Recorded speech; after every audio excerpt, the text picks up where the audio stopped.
Hello, friend, and welcome back to my kitchen. My name is Gracia. I am a wife, I'm a mom, I'm a homemaker. On today's video, we're going to do like a what I cook in a day, what my family eats in a day style video again.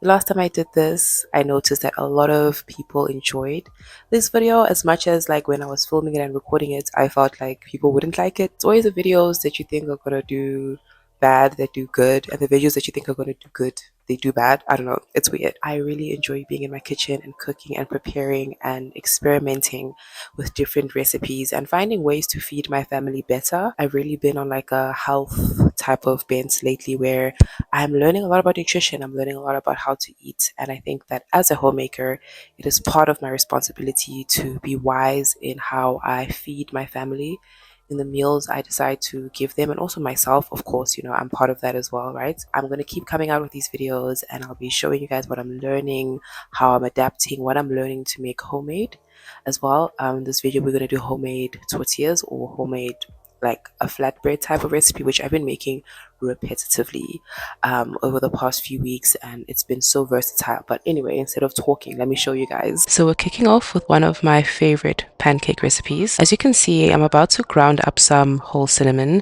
I really love the flavor of freshly ground cinnamon. I think it tastes so much better than the cinnamon that you buy already ground up, but I do think I need to invest in a spice grinder so I can get that very fine texture.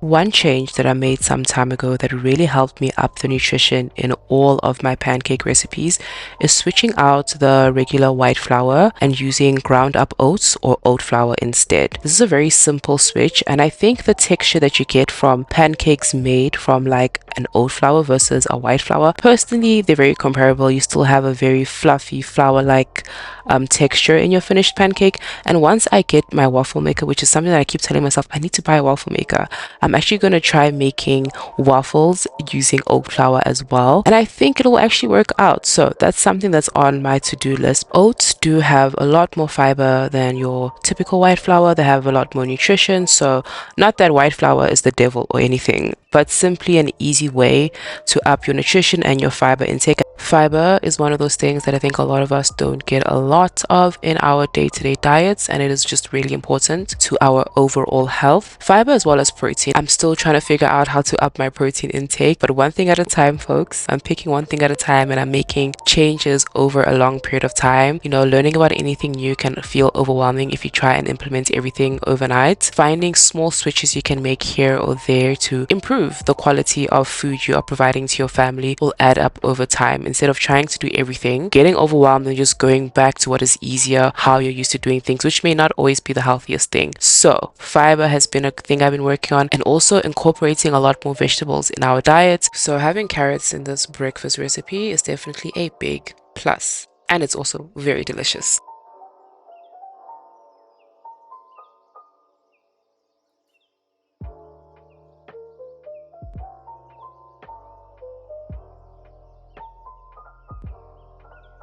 So I'm going to top off my pile of carrot cake oats pancakes with some homemade yogurt. I'll be showing you guys how I make my yogurt, but this is to kind of mimic that cake frosting. It's not the same thing. I think using the Lancewood cinnamon bun flavored yogurt is the go-to for this recipe, but plain yogurt works. I think the yogurt also adds a little bit more protein and some healthy fats. I think walnuts would make a better topping than raisins, but I am using what I have on hand with a little drizzle of syrup. And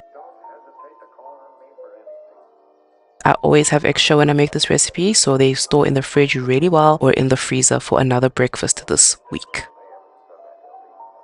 As a family, we go through quite a bit of yogurts in the space of a week, maybe 1.5 to 2 kgs. So learning how to make it on my own has definitely been much cheaper, but also homemade yogurt is more rich in those healthy probiotics that your gut is just going to love. It's got a lot fewer ingredients, so there's no thickeners, there's no added sugars, there's no preservatives. I've poured 2 liters of milk, and I want to bring the milk up to a temperature of about 85 degrees Celsius. You want to keep mixing so that it doesn't scorch or burn at the bottom. So heating up the milk is to kill any bad bacteria, and it also just helps the yogurt to sit better.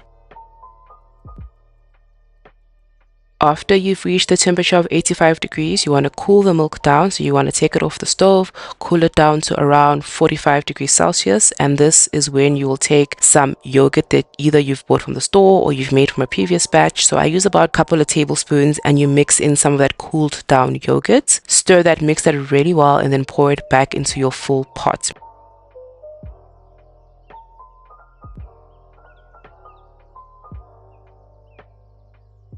And then what I do is I pour it into these 2 mason jars that I picked up from Checkers, and then I put it into a thermos and I wrap it up in a blanket, and this goes into my oven for about 12 hours with the lights on. And after 12 hours, I put it back in the fridge to let it like chill and set even more, and I have got some yummy homemade yogurt just like that.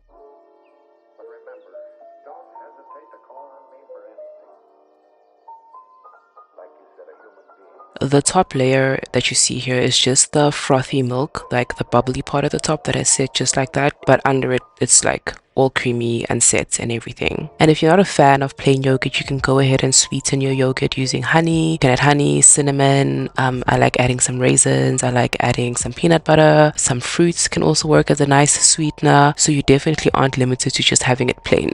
The next meal I'm about to prepare is a pasta bake. For me, this is a meal of convenience because I know if I make one big pan, we have dinner for at least 2 nights, sometimes 3 nights. And one thing I love to do as well is to load up my pasta bake with as many vegetables as I can. In this one, I'll be adding carrots, green peppers, onions, and I'll also add some lentils to the meats as well. And because it's supposed to be a meal of convenience, I don't want to have to cook veggies on the side.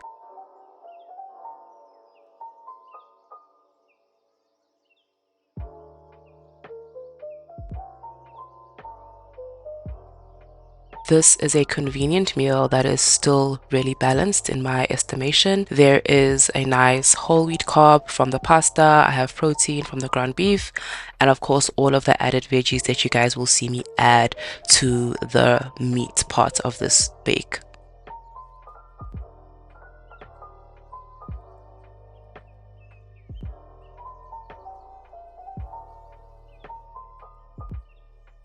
To the meat part of this bake, I will be adding canned tomatoes, garlic, as well as some tomato paste and frying that up all together. I'm also going to add 1 cup of uncooked red lentils that will cook down in the sauce as well. I made sure to add enough water so that the meat can tenderize and the veggies can cook and the lentils can also soften up.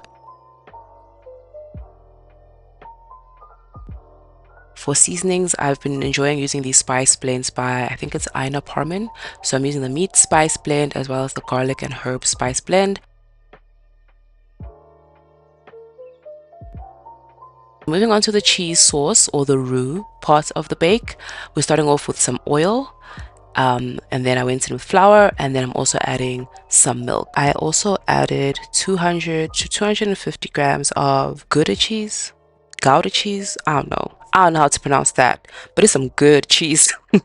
You can use any cheese in this. I have used cheddar, Gouda, mozzarella. Some people make like a different type of sauce using ricotta. So just have fun with it and see which combinations of cheeses you like. There aren't any rules, okay? As long as it tastes good.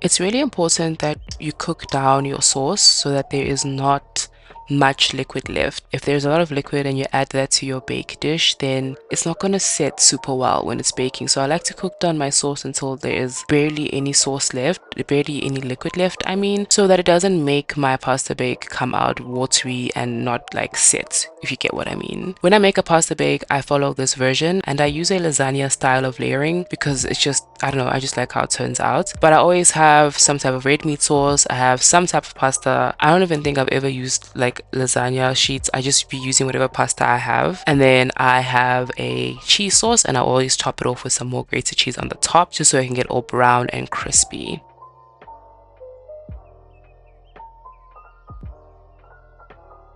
and I typically bake at around 180, 190 for about, well, until my heart tells me, it's ready, which is usually about 35 minutes or so.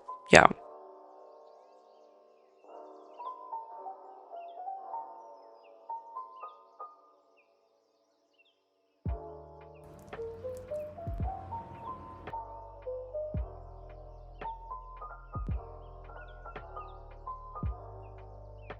I borrowed a couple of cookbooks from my mom, and as I was paging through one of these, I saw an interesting recipe for a pumpkin and seed type of loaf twist situation. And my mom actually gave me a pumpkin from her garden, so I was like, well, this is a sign, right? So I decided to go ahead and try it, and it actually came out really good. I wish I could take credit for this recipe, but unfortunately, I cannot. I did follow the recipe for the most part, but I did swap out the bread flour, the white bread flour that the recipe called for a stone ground whole wheat flour that I've been using. And I've been experimenting with this flour and experimenting with different bread recipes, and it still came out pretty good, even though it was more of a whole wheat loaf instead of like a white bread loaf. I think a lot of us might have the impression that eating healthier has to be this big production. Like on those TV shows where they come into your house and then they throw out your whole pantry and you have to buy everything new and quote unquote healthy. But what I'm learning is it doesn't have to be that deep. You really can make more nutritious meals by just making very small changes, swapping out how you cook something, using less oil, or cutting back a little bit on sugar, or adding seeds and veggies or protein to something that you are already eating. Like even just thinking more about how you even pair your ingredients, like making sure there's some fat or protein to balance out a carb. These things all can really make a difference to each and every single one of your meals. You really don't have to change your eating habits overnight to improve and to progress. I honestly think it's best to start with what you have, improve what you're already doing, and as you learn more, you'll make smarter choices naturally. That's what's been working for me. Honestly, it feels realistic, it feels sustainable, and most importantly, it doesn't feel overwhelming. When I compare, the choices I'd make 1 year ago to now, I'm already seeing a difference. And I think that's what progress is. And just a side note, when it comes to change and growth and improving, that's really been helping me now is remembering that real organic change and growth takes time. Like I think we're used to seeing online transformations, online before and afters, and we think that changing and progressing and improving is almost like this night and day experience.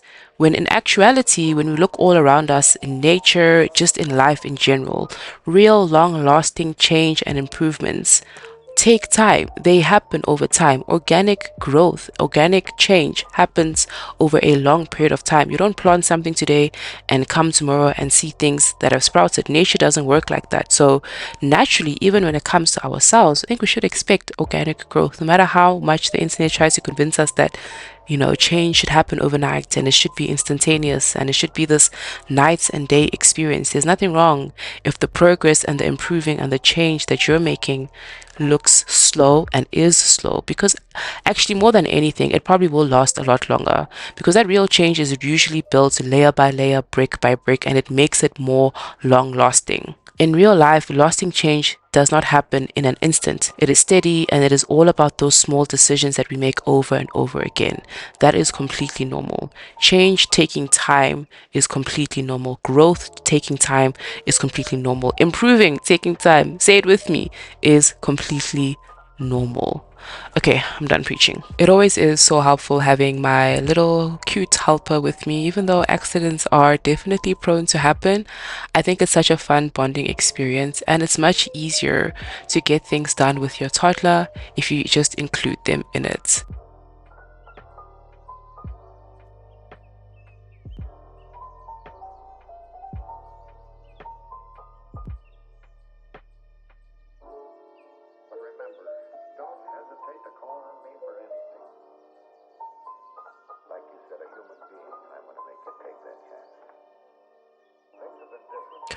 Lately, I have been making these whole wheat flour tortillas. so much. They come in so handy for a quick lunch.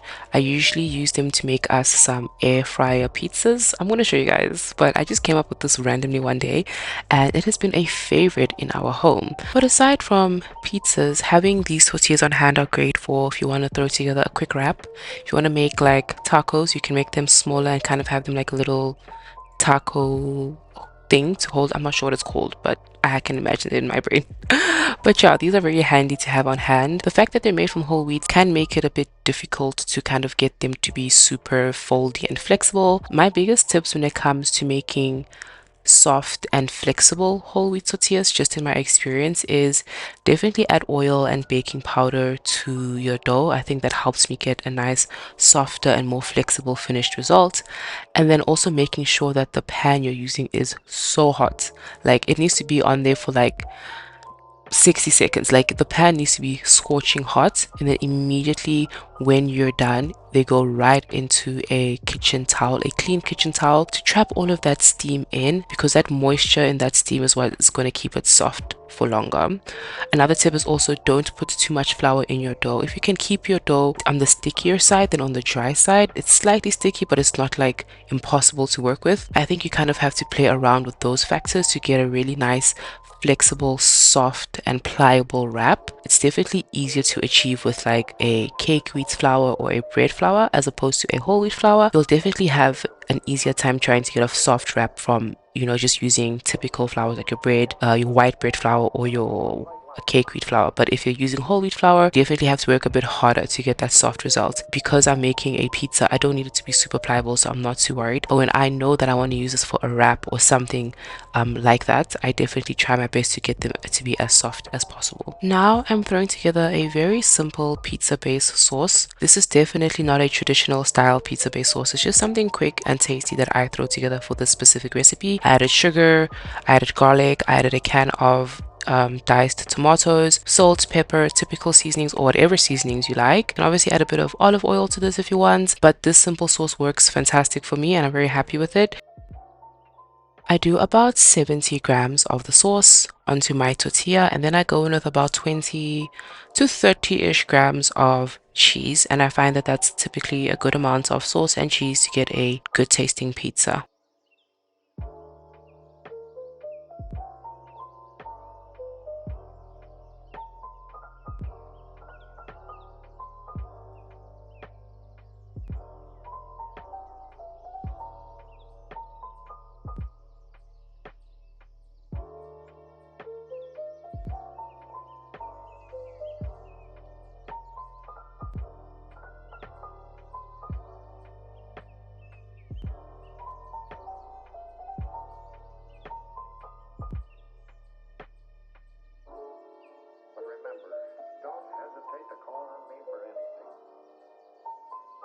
Like you said, a human being, I'm going to make you take that chance. Things have been different for me ever since I met Hildy. I've never met anyone quite like her before.